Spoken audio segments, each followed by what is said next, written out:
はい、皆さんこんばんは。本日はですね、銃のご紹介ではなくて、ちょっと、変わったものというかですね、ホーリーウォリアーのですね、SZ1HUD サイトをご紹介したいと思います。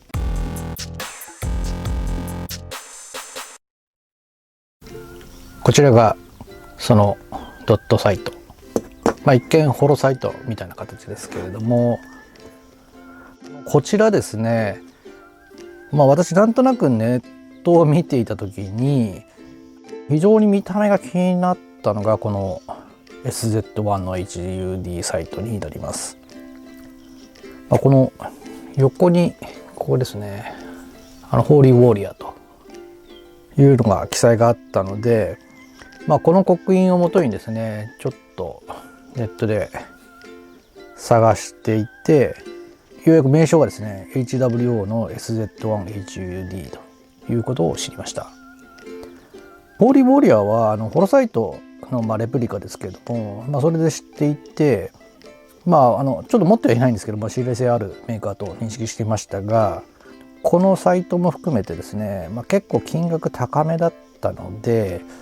ちょっとどうしようかなって迷っていたんですね。ただ後ほどご紹介しますけれども、ホログラフドットサイトとこのサイトは言われていて、従来の、ドットサイトとかとはですね、画面が全く違って、その名の斬新な画面にですね、さらにこういう欲を駆られて、ちょっと思わず購入してしまいました。今回私なりにですね、このサイトの魅力を少しでも皆さんにお伝えできればなと思って動画を撮っております。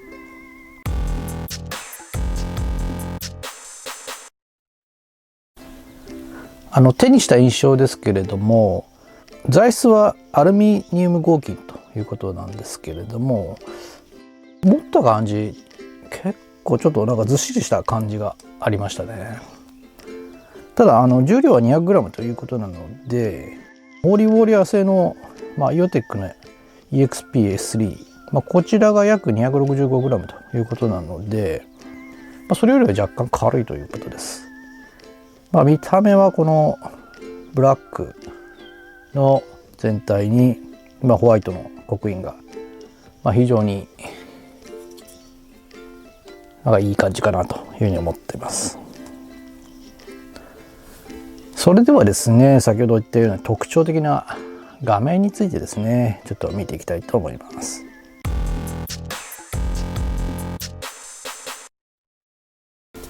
箱はですね、こんな感じの箱ですけれども、まず付属品としましてはこのレンズガード2枚とですね、あとレンズ固定用のカバーになります。あと説明書もありますが、こちらはですね、日本語表記はないですね。はい、続いて外装を見ていきたいんですけれども、こちら先ほど言ったホーリーウォリアーの刻印が左右にあるのと、あとですね、ここにちょっとちっちゃいですけれども HWO-SZ1 の刻印が入ってますね。はい、それはこちらにも左右に入ってます。あと使用する電池はですね CR123A1 個で、こちらにですねバッテリーキャップを外して挿入します。あとHDU の説明ですけれども、こちらはヘッドアップディスプレイの略語です。これは最近車でフロントガラスに速度とかナビの情報とかが浮き上がるように表示される透過ガラスがあると思うんですけども、そのディスプレイに似た構造のようです。次にモードの説明なんですが、モードはモーションモードとレンジモード、あとクラシック、レティクルとも言いますけれどもモード、この3種類があります。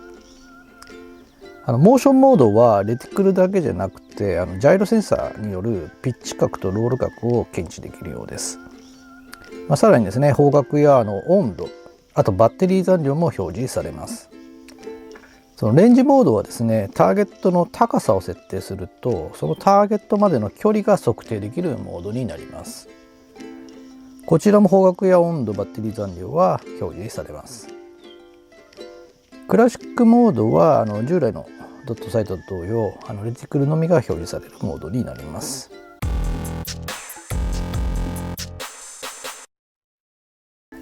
続いて各設定のボタンの説明をしたいと思いますけれども、まず電源をオンにするにはこのパワーボタンを押します。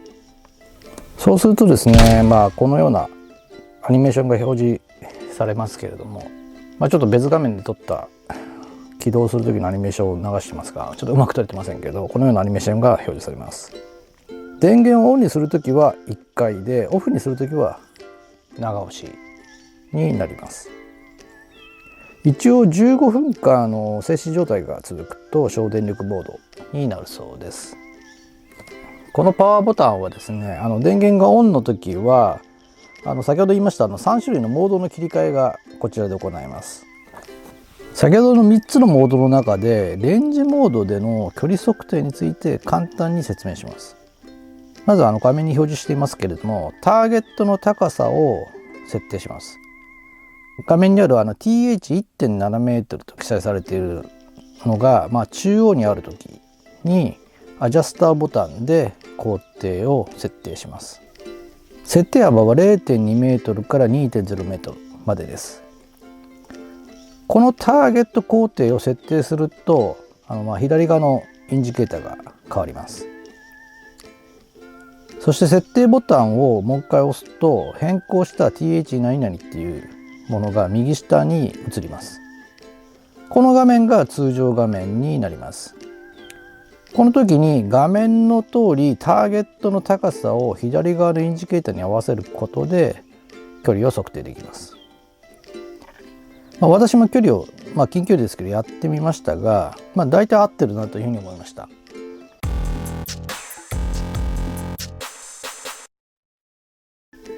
はい、全体の感想になりますけれども、非常に近未来な表示が非常にいいですね。